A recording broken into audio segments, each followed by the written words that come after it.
KBC մեդիայի ուղիղ եթերում լուրերի գլխավոր թողարկումն է, ես Աննա Սարգսյանն եմ, բարի երեկո։ Կարևոր լուրերը նախ համառոտ։ Ոստիկանական զորքեր եւ մարդկանց բազմություն դատարանի բակում, Սամվել Կարապետյանի տնային կալանքի ժամկետը երկարաձգելու հարցն է քննում դատարանը։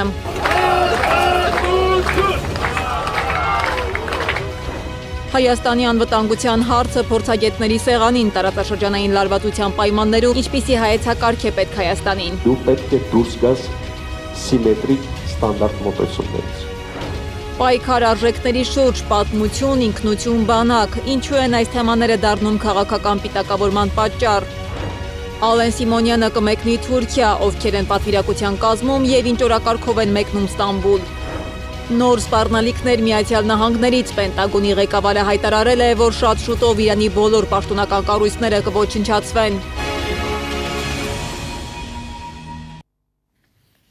Մայրաթոր Սուրբ Էջմիածնում ավարտվել է Գերագույն հոգևոր խորհրդի երրորդյա ժողովը, որի ընթացքում քննարկվել են ոչ միայն եկեղեցու ներքին խնդիրները, այլև իշխանության հետ սրվող հարաբերությունները։ Հայոց եկեղեցու բարձրագույն մարմինը հայտարարում է, որ պետական կառույցները ճնշումներ են գործադրում եկեղեցու եւ եկեղեցականների նկատմամբ, իսկ վերջին օրենսդրական նախաձեռնությունները կարող են սահմանափակել եկեղեցու իրավունքները։ Խորհուրդը քննադատել է Հայաստանի իշխանությանը հայոց եկեղեցու նկատմամբ հալածանքների, կեղծ մեղադրանքներով ազատազրկումների եւ եկեղեցու գործողությանը միջամտելու փորձերի համար։ Կոշտ արձագանք է եղել նաեւ Նիկոլ Փաշինյանի հայտարարություններին Եվրոպական խորհրդարանում, որտեղ նա եկեղեցին համեմատել էր օտար ազդեցության գործակալների եւ պատերազմի կուսակցության հետ։ Արձագանք է եղել նաև Մացյացոտնի թեմում ստեղծված վիճակին, որտեղ պաշտոնան կարված առաջնորդ Արման Սարոյանը ըստ Մայրաթորի իշխանության աջակցությամբ խոչընդոտում է թեմի աշխատանքը։ Իսկ քննչական կոմիտեն հարցաքննության է հրավիրել Գերագույն հոգևոր խորհրդի անդամներին, ընդ որում հենց այն ժամին, երբ նախատեսված էր խորհրդի հերթական նիստը։ Զուգահեռ հակակոռուպցիոն դատարանը քննում է Սամվել Կարապետյանի խափանման միջոց տնային կալանքի ժամկետը երկարաձգելու հարցը։ Մինչև դատական նիստի մեկնարկը իշխանությունը մեծաքանակ ոստիկանական ուժեր է տեղափոխել դատարանի տարածք։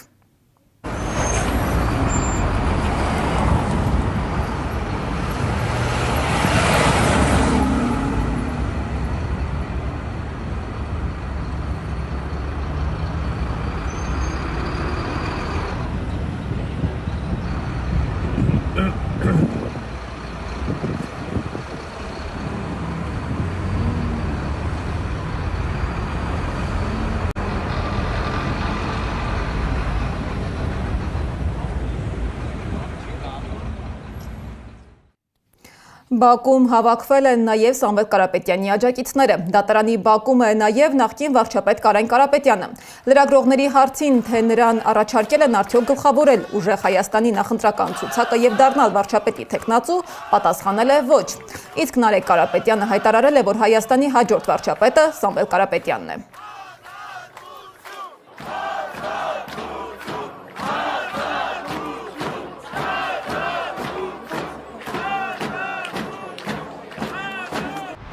Ութ ամիս իրենք աշխատել են Սամվել Կարապետյանի հետ կապված ինչ-որ վատ բան գտնեն։ 8 ամսվա ընթացքում որևէ բան չեն գտել եւ այս հայտարարությունները են ապացույցն է, որ չեն կարողանում մարդու հետ կապված ինչ-որ բան գտնեն։ Իրեն պետքա կապեն, իրենց պետքա կապեն այն մարդկանց հետ, ում հասարակության մի մասը ունի հակասական վերաբերմունք այլ ուժերի հետ, այսքան ժամանակ մի մասը ունի դրական վերաբերմունք, մի մասը հակասական, այսքան ժամանակ չեն կարողանում, դա ապացույցն է, որ իր հետ կապված հակա ինչ-որ բան չեն կարողանում ասել։ Մարդը պատկերացնում եք 60 տարի աշխատել է ամենալայն մասշտաբով եւ չեն կարողանում բան գտնել, բացասական։ Հայաստանի հաջորդ վարչապետը Սամվել Կարապետյանն է։ Հայաստանի հաջորդ վարչապետը պետք է լինի տնտեսական գործիչ, պետք է լինի, ես հայտարարում եմ, նոր մարդ։ Մենք պետք է նոր ղեկավար բերենք Հայաստան, տնտեսական ղեկավար, որը լուծի աղքատության հարցը։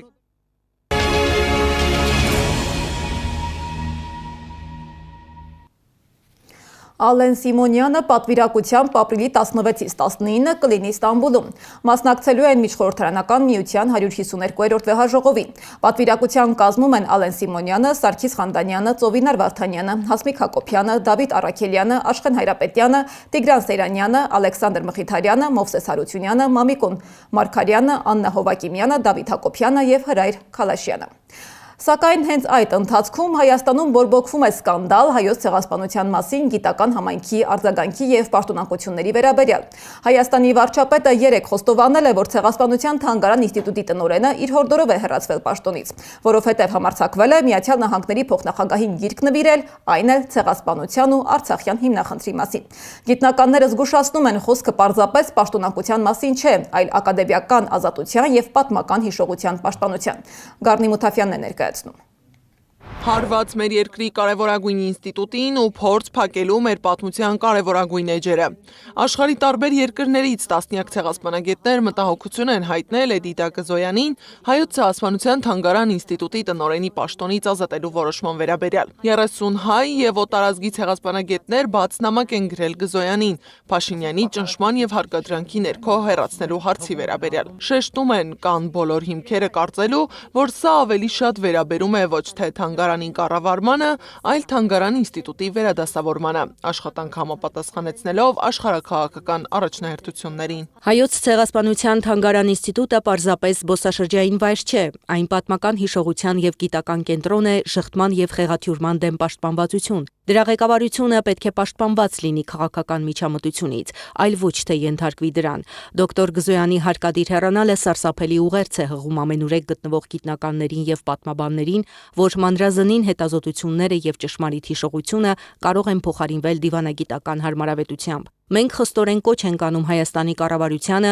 զերծ մնալ ինստիտուտի ղեկավարության գործերին միջամտելուց։ Մենք կոչ ենք անում իշխանություններին հարգել հայոց ցեղասպանության թանգարան ինստիտուտի անկախությունը եւ ապահովել, որ դոկտոր Գզոյանին թույլատրվի շարունակել իր աշխատանքը առանց քաղաքական ճնշման կամ միջամտության։ Փորձագիտական դաշտի կարծիքով Գզոյանին պաշտոնից հեռացումը պարզապես կադրային փոփոխություն չէ, խորքում ավելի լուրջ պրոցես է ընթանում։ Դա գրաքննություն չի, դա հակապետական, հակասահմանադրական գործողություն է, որովհետև եթե մենք նկատենք, որ գործող սահմանադրությունը սա է, ներկա իշխանությունների գործունեությունը 3 բառով է բնութագրվում. Անբարո, հակապետական, հակասահմանադրական։ Գևորգ Վարդանյանն էլ մտահոգություն ունի, որ նման որոշումները կարող են թուլացնել ինստիտուտը եւ մարգինալացնել ցեղասպանության թեման։ Ի դեպ, հոդվածը տարածել է նաեւ թուրք պատմաբան Թաներ Աքչամը։ Սա միայն Էդիտայի որպես իր երկիրը սիրող ու արժանապատվություն ունեցող հայ գիտնականի պատմություն չէ։ Այս պատմությունը նաև սեփական իրավունքներից ու հայրենիքից հրաժարվելու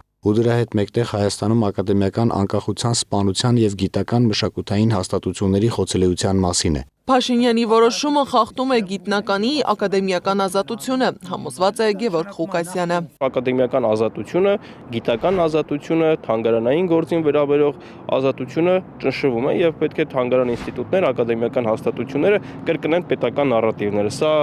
շատ վատ տեղ տանող երևույթ է։ Ցեղասպանագետները պնդում են, որ հայոց ցեղասպանության թանգարան ինստիտուտի տնօրենությունը պետք է հիմնված լինի անհատի, որպես գիտնականի եւ ադմինիստրատորի որակների, այլ ոչ թե որևէ կոնկրետ վարչակազմի քաղաքական նպատակահարմարության վրա։ Թանգարան ինստիտուտի աշխատակազմը եւ խորհրդի անդամները իրենց լիակատար վստահությունն են հայտնել Էդիտա Գզոյանին։ Գառնի Մութաֆյան, Աշոտ Բարբարյան, ABC Media։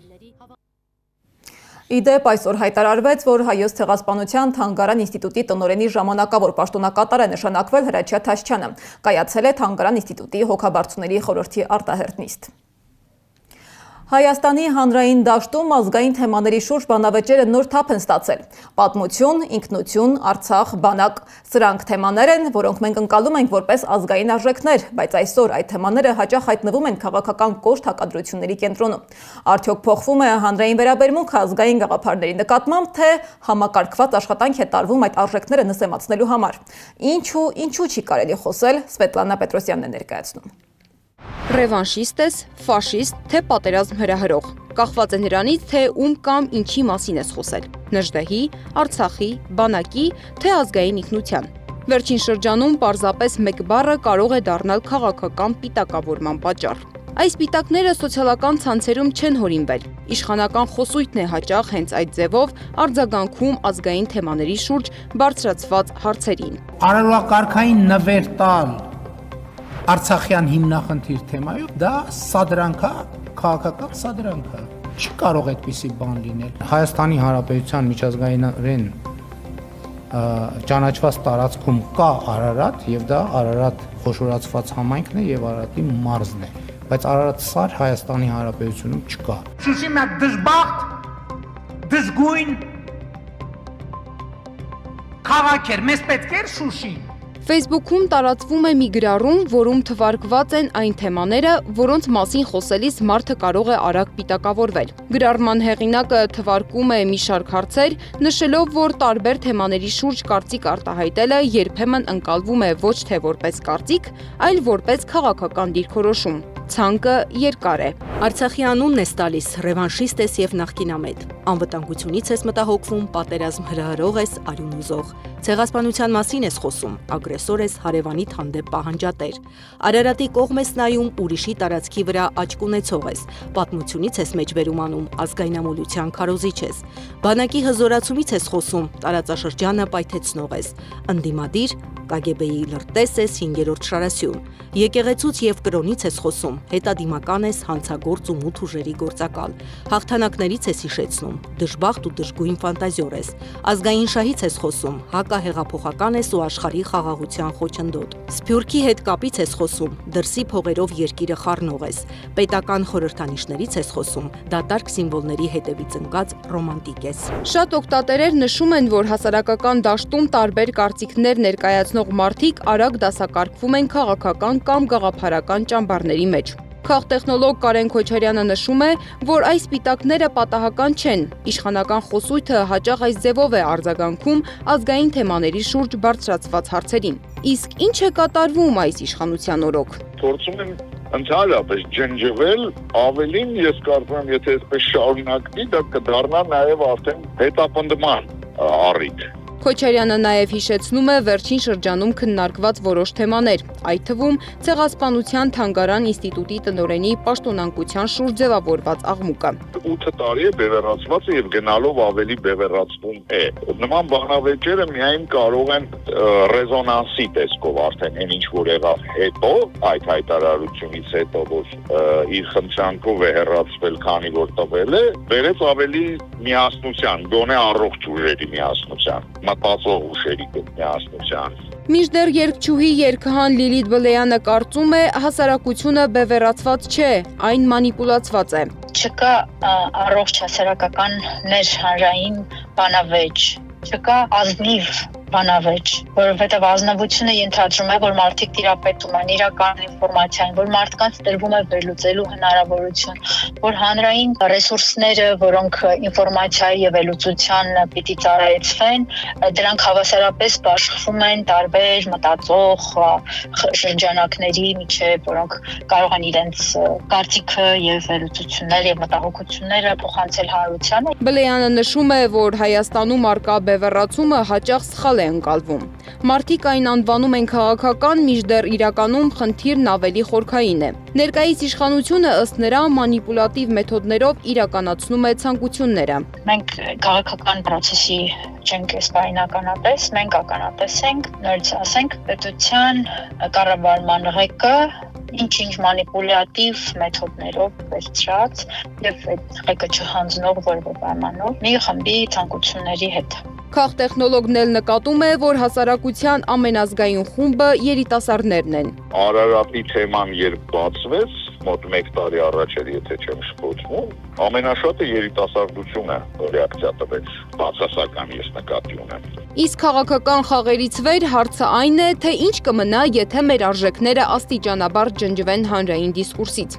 Այսօր կարևոր է հիշել, որ արժեքներն ու գաղափարախոսությունը չեն կարող պատժի թեմա դառնալ։ Սվետլանա Պետրոսյան, Աշոտ Բարբարյան, ABC Media։ Ազգային արժեքների եւ ինքնության շուրջ ներքին քննարկումները միայն ընդգծում են մեկ կարևոր ճակատագրական հարց։ Երբ տարածաշրջանը շարունակում է մնալ անկայուն, սպառնալիքները բազմաշերտ, այս պայմաններում ինչպիսի անվտանգության ռազմավարություն ունի Հայաստանը եւ ինչ հայեցակարգով պետք է առաջնորդվի պետությունը։ Հայաքվե նախաձեռնությունն է քննարկում հրավիրել, որին ներկա է եղել Սեդա Մակարյանը։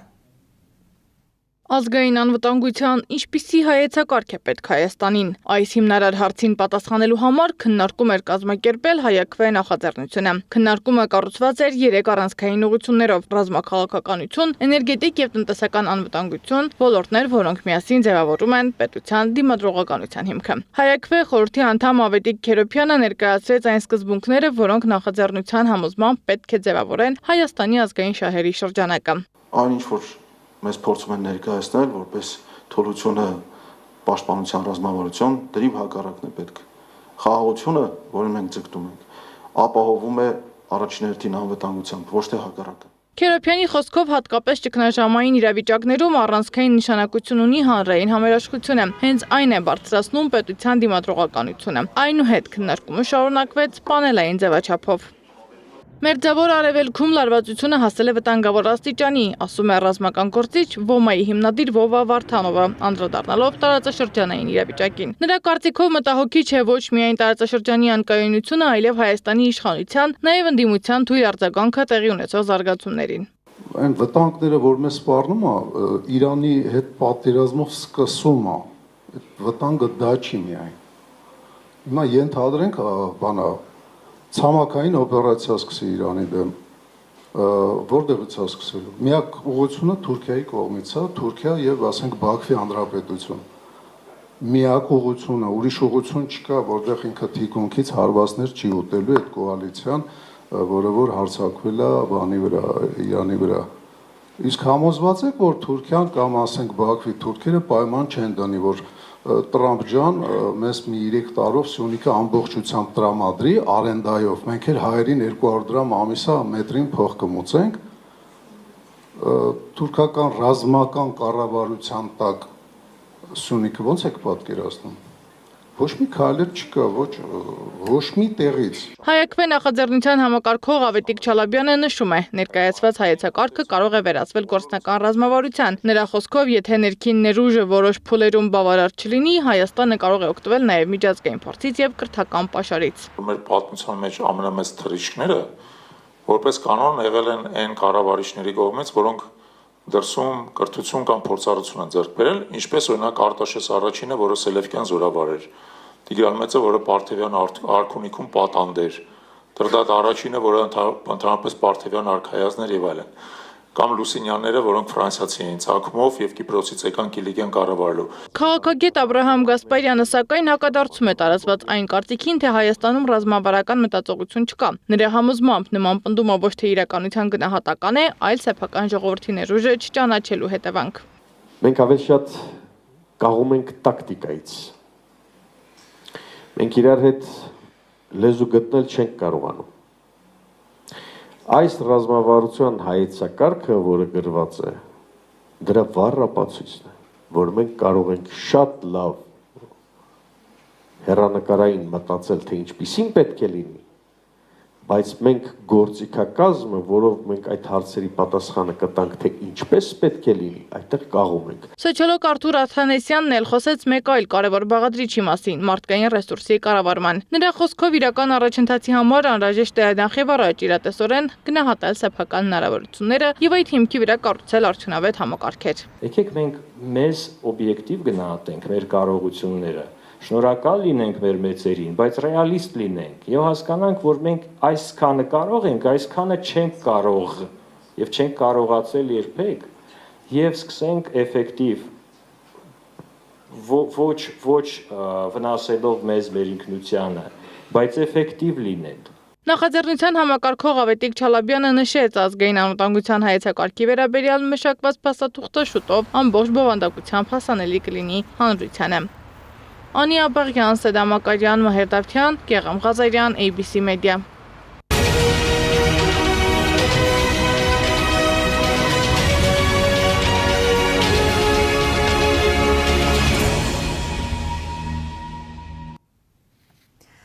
Հայաստանի մարզերից մեկում դպրոցում 10-ամյա երեխայի վրա հարձակվել են, քարերով ու ոտքերով ծեծել։ Երեխան դեռ դպրոց չի գնում կապտուկների ու հոգեբանական վատ վիճակի պատճառով։ Այս դեպքը մեկն է մեր շրջապատում ամեն օր կատարված բազմաթիվ նմանատիպ դեպքերից, հատկապես աշակերտների շրջանում։ Ինչի հետևանքով է այս բացիթողի վիճակը, ինչպես է դա ազդում երեխաների վրա, ինչու են դառնում անողոք միմյանց նկատմամբ եւ որտեղ է սկսվում խնդիրը՝ տանը, դպրոցում թե սոցիալական միջավայրում։ Սեդա Մակարյանի ռեպորտաժը։ Հարձակվեցի վրես, քարերով, ոտքերով, մեկ է ձեռքերով։ Մի քանի օր է մարզային քաղաքներից մեկում բնակվող 10-ամյա տղան դպրոց չի գնում։ Դեռ թարմ են մարմնի կապտուկները։ Դասընկերները դպրոցում դաժանորեն ծեծել են նրան։ Դասարանում ասեցի դասատուին կարա գնա շուտ դուրս ջուր խմեր գալ, ասեց գնա։ Ինձ քֆուր տվեց։ Խատ մանվելը։ Իրանք ովքեր են քո դասընկերներն են։ Մեկ է դասընկերն է, մեկը այն երկուսն է իրար ախպեր են։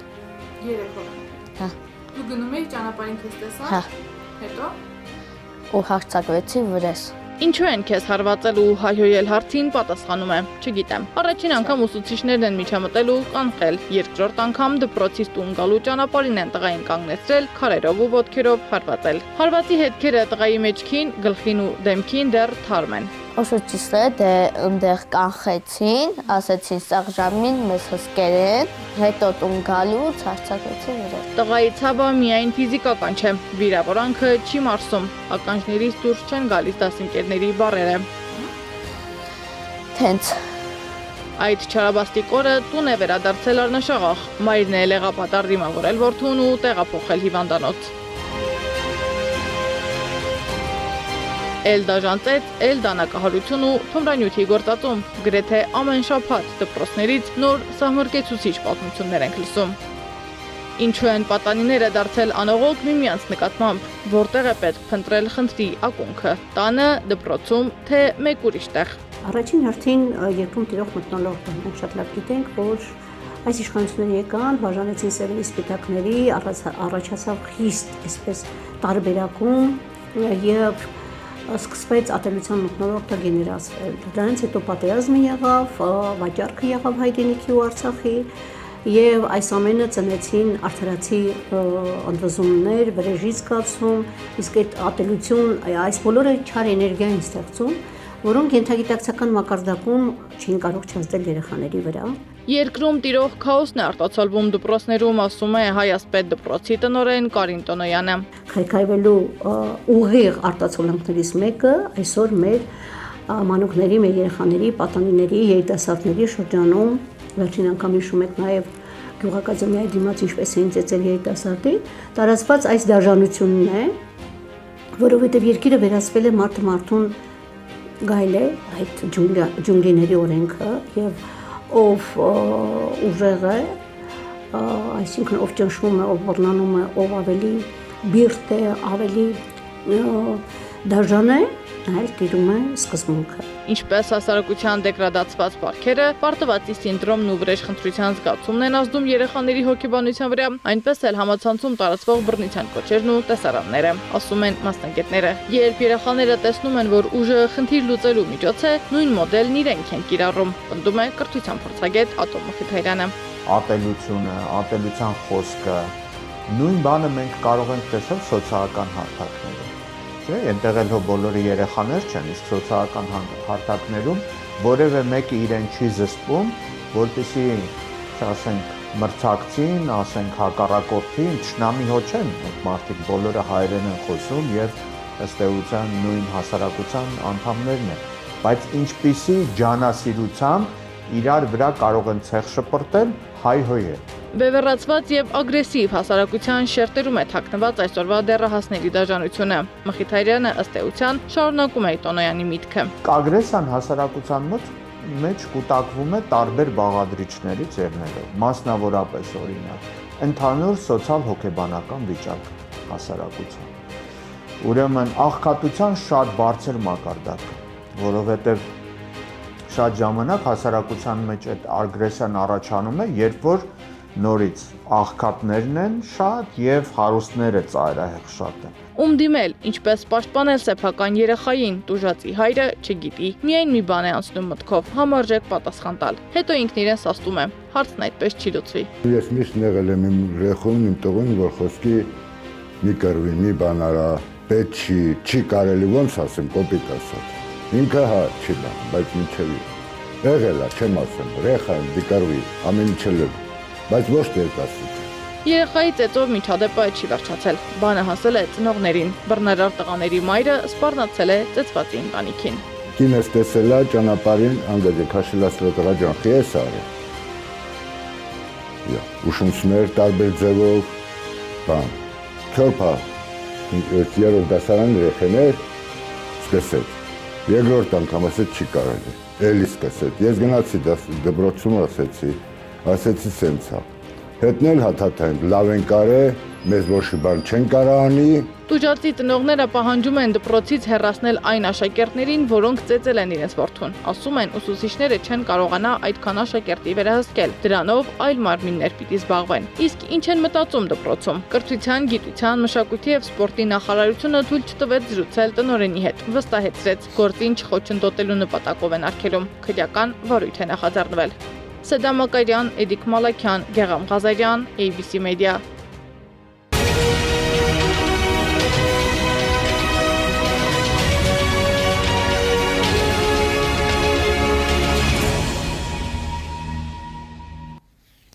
Մերձավոր Արևելքում վիճակը շարունակում է մնալ գերլարված։ Միացյալ Նահանգներն ու Իսրայելը ըստ Պենտագոնի ղեկավարի Իրանում հարվածել են ավելի քան 15,000 թիրախի, կրճատելով Իրանի ռազմաօդային ու հրթիռային պաշարները։ Փիթ Հեքսեթի խոսքով Իրանի նոր գերագույն առաջնորդը վիրավոր է, իսկ Թեհրանի երկնքում այսօր սպասվում է նոր ռեկորդային հարվածների շղթա։ Իրանի պաշտպանական համակարգերը ըստ պաշտոնական հաղորդագրությունների գրեթե անգործունակ են եւ տարածաշրջանում լարվածությունը հասել է անդառնալի մակարդակի։ Թեհրանն էլ ենթադրում է, որ Թուրքիայի բռնած հրթիռները արձակվել են երրորդ երկրների կողմից, հաղորդում է Yeni Shafak թերթը։ Անկարայում Իրանի դեսպանն էլ հայտարարել է, որ իրենց համար առեղծված է, թե ինչպես է դա պատահել։ Այս ժամի համար առանձնացրել էինք այսքանը, շարունակեք հետևել մեր հրապարակումներին, բայց չթողնելու համար ամենակարևոր ու թարդուրերը։ ABC լուրերի հաջորդ թողարկումը ժամը 21-ին է։